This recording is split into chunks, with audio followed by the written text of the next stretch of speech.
All right, everybody. I wanted to make a quick little video here with Noel and Roy with Special Operations Wounded Warrior. You guys probably know Roy, of course, with his position with Brownells, but he's also you're on the board of directors with Special Operations Wounded Warrior, Roy?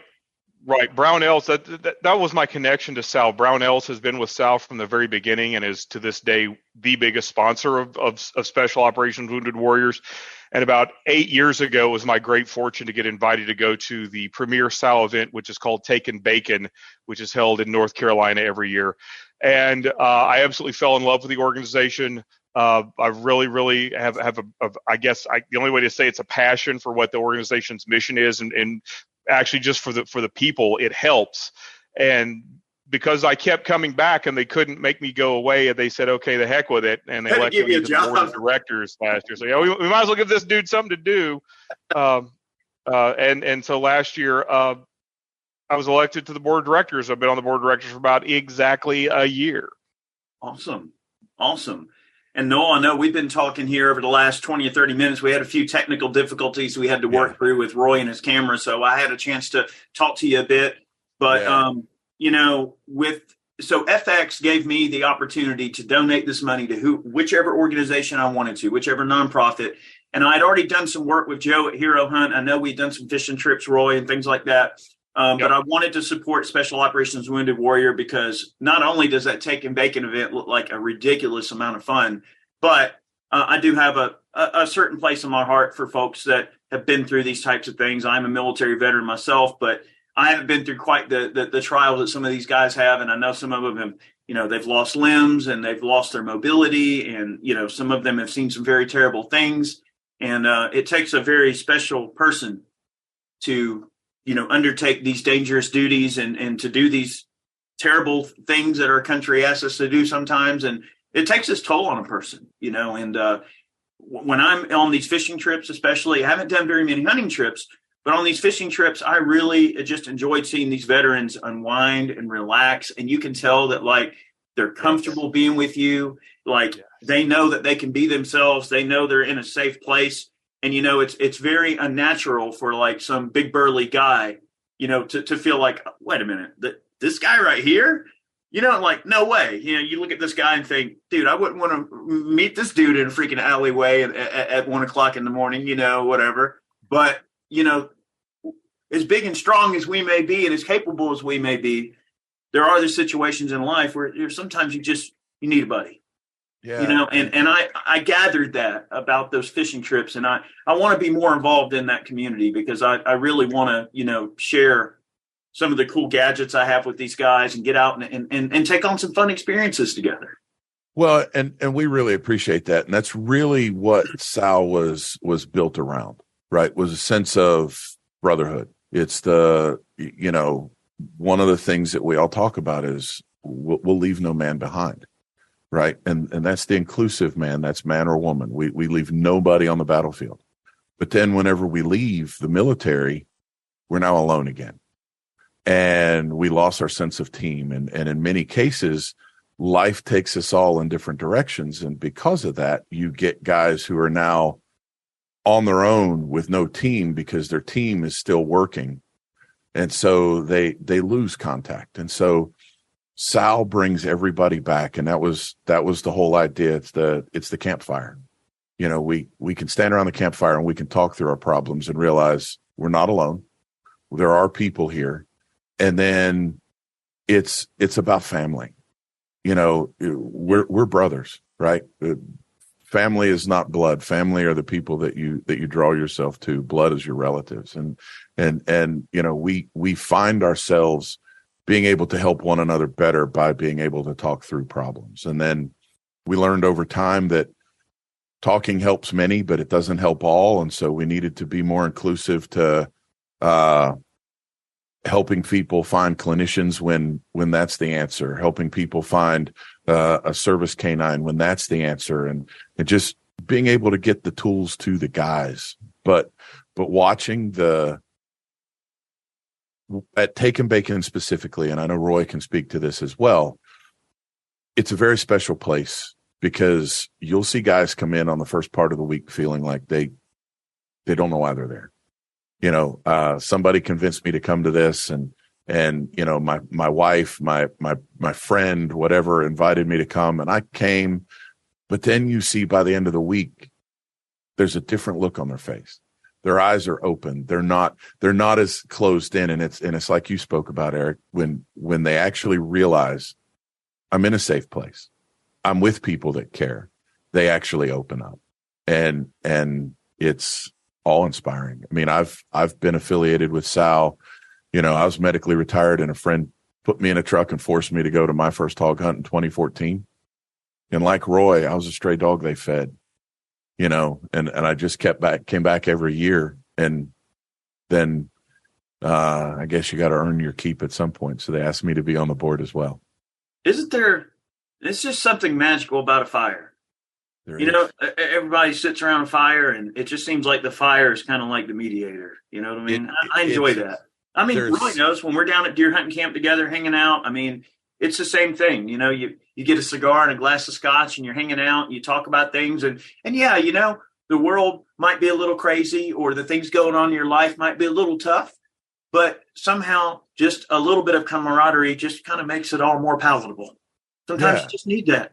You need that. And knowing that, one of the things that I've, like a lot of veterans, we've seen a lot of organizations, and SOWW really has a family feel. And so, we tell people, listen, if something great happens in your life, call us. We want to share in that joy with you. But if something bad is going on, call us. We're here. Sometimes it sure does feel like there's more bad than good, though, and that can bring a person down, especially when you're already in a difficult spot. Absolutely. You're already pretty vulnerable. You're already, feeling a little down, and we've got double Roys now. Okay. You back, Roy? Do I sound back? You're back. Hello? Okay. I texted you all the screenshot. I got the dreaded, your device has run into a problem and needs to restart message. So I have no idea what's going on with this stupid machine. So I just mentioned how around, deer camp, sitting around the fire, sometimes a scotch and a cigar, and, the world's problems just seem to kind of melt away. It makes it a little more palatable, a little more, able, you can deal with it a little bit better. So, I was just mentioning that because he was talking about, getting some of the vets around the fire, and there's just something about the fire that that can just make things a little better. I don't know. It's just weird. It's somewhere deep down in our DNA, it's primal. It's primal. The absolutely primal aspect of sitting around a campfire touches your base roots, and one of the most interesting things about being in the military for me was meeting people from all over the country that have never been in the woods, never had that opportunity. They didn't grow up in the South like you and I did, Eric, and they didn't have, I remember being at Fort Benning and watching a young man experience lightning bugs for the first time, and the joy that brought to him. And so when we carry that forward now, and we have, these hog hunts and these deer hunts and these events that we take guys on, it's nature heals, right? And that's really kind of part of it. Brotherhood. I love watching somebody sleep under 3 inches of snow for the first time. Yeah. Especially intentionally. Yeah. Yes. Yeah. Well, we had just gotten those Arctic sleeping systems when we were at Fort Stewart, and it was snowing, and the 3-piece Arctic, the old fart sacks, the mummy sacks, those old green ones, those things were terrible. They get wet. It was just soaked up the water. It didn't do anything. It just, you're being insulated by a wet sock around you, basically. Right. But the new Arctic ones that had the waterproof bivvy on the outside, the 3-piece one, you could have this much snow on top of it. And you're just warm as hell. It was awesome. Yes. So at least we had the new modern, sleeping bags. They were pretty legit. And the compression sack, you got the straps and you blow all the air out of it and it gets real small. Oh yeah. Yeah. Those technology of government issue is it's questionable at best, but when it's what you have and you're making it work, it's fantastic. Oh, I was proud to have that. I want to talk about the gun real quick. So this is the gun that FX basically wound up selling 100 of these. So they have the Iraq veteran logo on there. Oh, that's awesome. They're all custom serial numbered 1 through 200. Probably can't see that too well. Yeah, there it is. I got the there line. It is. Yep. So this one's serial number 2, but we got 100 of these that FX is selling with our logo on them. And of course, Oscar at GRS and his brother made these stocks, laminate stocks. They're out of Norway. And this particular one has the Element Helix HD on it. The packages don't come with optics. They're naked, so you put whatever optic on it you want. But it's an arrow launcher, and I know Noel, earlier we were talking a little bit about how easy this thing is to cock and how rifle-like it is. And this might be a good option for some of these vets on these hunts that have to use crossbows, which, as you had mentioned, can be difficult to cock the crossbow. Yeah, so maybe this is something we can put in their hands. If you're an amputee that only has one hand, and even a crossbow, when you look at the pull cord on a crossbow, it takes both hands to be able to actually engage with a foot stirrup and a whole body movement to be able to pull. Well, if you've got an amputee that is missing a leg, a hand, or more, that looks like an option that could actually open up the archery world to me. Right. Because all it takes is this click. Right. Yep. And that stock is beautiful. Yeah. It's absolutely gorgeous. It ain't much to cock it. You could do it one finger. It doesn't require any force. So that might be something we can look at. And also, these are available in archery configurations for fishing too. So you can do bow fishing with them. And that sounds fantastic. Yes, we're releasing an episode today. In fact, it might already went live. I just reviewed the new episode, but David and I from Cozzo de Pesca used these rigs set up in the bow fishing configuration. We were shooting alligator gar and sheep's head and all kind of cool stuff. We shot some huge stingrays. And, man. It was a lot of fun. So these can open up opportunities for our veterans to get out and have some fun, whether they're shooting hogs or shooting fish or even deer. These things will absolutely take deer. We did a full episode, in case anybody hasn't seen it. We've got a whole episode on hunting with the Dreamline and the Crown arrow launcher. So FX has a more basic version of this gun called the Dreamline. It's just kind of a little bit lesser expensive version without all the bells and whistles. They both generate great power. But we took deer with both the Crown Mark II arrow launcher and the Dreamline. So that video is out there if anybody wants to see it. Awesome. 300 grain broadheads, moving at pretty good little tick. I mean, you turn the power up on these things and they're getting out of there. Excellent. What kind of power do those crossbows generate that you use? So crossbows have gone kind of off the charts. You're looking at 400 and 500 feet a second in some of the top end models. How much do the bolts weigh? 350 to 400 grains. Yeah. You know, you're still in a good heavy bolt, and you're getting like I said earlier, the having grown up as an archery guy, for me, I still felt crossbows were cheating until I could no longer actually physically pull a bow. And then, I started looking into the crossbows and that kind of thing. But it's a total body involvement. So it's not a power issue. It's just a manual of arms issue. It's just difficult to use. Right. Okay. And if you don't this will cure that. That is the cure. That's absolutely a potential cure to bring archery back to everybody, make it completely inclusive, including our amputees and some of those guys. Right. The only issue I can foresee in a bigger picture, for example, in Iowa, I'm pretty sure that air gun, that air launcher is probably not legal for deer, because I know it's taken years for them to even let crossbows be allowed for, say, senior citizen hunters or hunters with disabilities, and you have to have all sorts of documentation. Of course, my native state of Arkansas, I can't imagine that being illegal. I haven't lived in Arkansas for a while, so I'd have to look up the regs. But I know, for example, on gun side, as long as it was a center fire and had a barrel at least 4 inches long, you were good to go for deer. So if you could find a 25 ACP with a 4-inch barrel, dude, deer legal in the state of Arkansas. So it's I'm sure in some states and some regions it'll be just fine, in others. But I mean, just the fact that it could be so useful for someone who's got physical limitations because of injuries, or because of military service related injuries and wounds, I think that would be a great way to help get state legislatures and game and fish departments and DNRs to take a look at that. I'm glad you brought it up, Roy, because that's actually what's been happening. There's been a lot of changes on the legislative side. The state legislature here in Georgia recently just changed the deer hunting regulations to allow for big bore air guns during primitive weapon season and beyond. You can use them during rifle season too.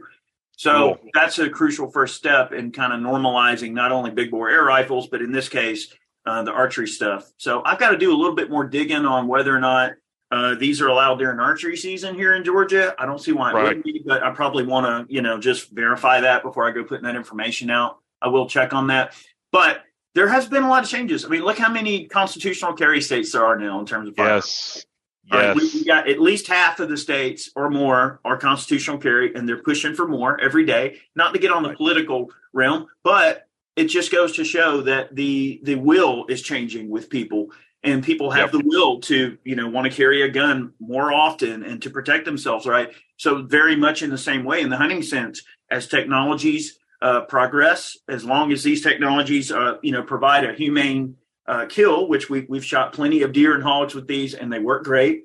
So we know they're humane. We know they're powerful. If the tool can give a disabled shooter or just maybe a smaller frame shooter that can't pull back a crossbow, I mean, someone's little 90 or 100-pound wife that ain't got the strength to pull back a bow. There's many uses, or maybe someone that just is their preference. They should be able to use it. And one of the most interesting things to me is after the farm to table movement in the restaurant industry became so popular in the last few years, one of the things that those of us that grew up hunting and fishing always said was, well, I don't even go farm to table. I can take you to the blade of grass that my meal dined on most of its life. The woods to table movement has taken off, and more people. I mean, we see, Joe Rogan has become a huge proponent of hunting and tells everybody that they should kill their own animals and know where their meat comes from and be a part of it. And so getting more people, not just those crazy country boys, to understand what it is to actually harvest your own animal, have your own meat, understand where it came from, know that it was, you're participating in the future of game. You're carrying on traditions that are more than generations, but centuries old, and being able to be in nature for all the healing properties and all the things. It's fantastic to be able to open it up with a tool that allows somebody that otherwise couldn't, to be able to enjoy those activities that many of us take for granted. I agree.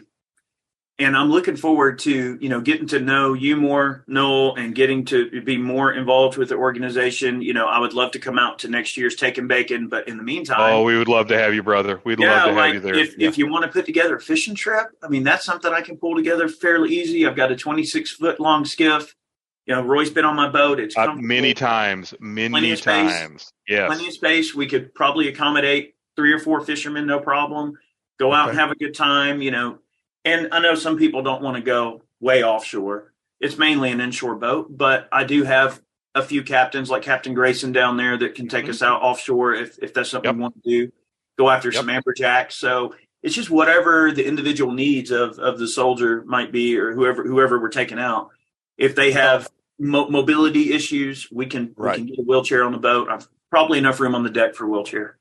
Okay. Well, and we really appreciate it. Like, I know I have no way of completely comprehending how many people approach you to speak on their behalf, understanding your platform and the size and all that kind of stuff. But understanding your connection to us we're honored and humbled to actually have the time to be here and to know that you are not only taking the time to talk to us, but also donating through this process to us, and then having this conversation. You know, it's humbling and an honor just to be able to share this time, and then to get to know more time and actually do more for our veterans who they are our family. We do protect their identities for all the reasons that they need to be protected, and be able to go and have some of these events and opportunities and open up the outdoors to them so that they get to go do the things that have given so much to me personally in my life. Right. It's, you know, I know Roy and I share hunting pictures back and forth through various parts of the year. And, I feel bad for him at times that, you know, he's having to look at. Roy gets mad because I'll send pictures of fish, you know, when I start fishing season, I'll send especially when there's 5 inches of snow on the ground here in Iowa and you're down there slaying redfish and you're sending me pictures. Oh yeah, I like that especially, Eric. Yeah. But we should put together a trip. You know, if any of the guys you work with, Noel, if they like to fish, I'm more than willing to take them out. I will never turn down an opportunity to put the boat in the water. Okay. So I'm more than willing to donate my time and effort and, you know, whatever it takes. I love doing it. I love taking the vets out fishing. So, Awesome. And if we don't have enough boats, we can get more boats. We got Eric, other people that have boats. Eric knows people. And Eric, you know how I feel about you, brother. Love you. Thank you so much for being so willing to help Sal. And again, I think you know that this for me, this is a real heart project for me. And thank you so much for being willing to help with this organization. Thank you, brother. Thank you. Thank you, Roy. And look, Noel, I really appreciate you taking time to chat with us about this. I wanted our viewers to be, you know, aware of what FX is supporting. And a big thanks to John and Evelyn, the whole crew at FX, for allowing me to donate this money to Special Operations Wounded Warrior. And if you're one of the people that got one of these FX aero launchers, I hope you love it. They're a ridiculous amount of fun. So thank you for supporting Special Operations Wounded Warrior and supporting FX and me as well. So, you know, it's going to be fun, and I'm looking forward to getting one of these in y'all's hands, and we'll play with these and go poke some things that swim and crawl and everything. And yes, and things that taste good fried. Oh yeah, you better believe it. Yeah. So. Thank you all very much, and I'm sure we will be hanging out together soon this year. I'm looking forward to it. And big thanks and appreciate y'all's time, and we'll see you soon.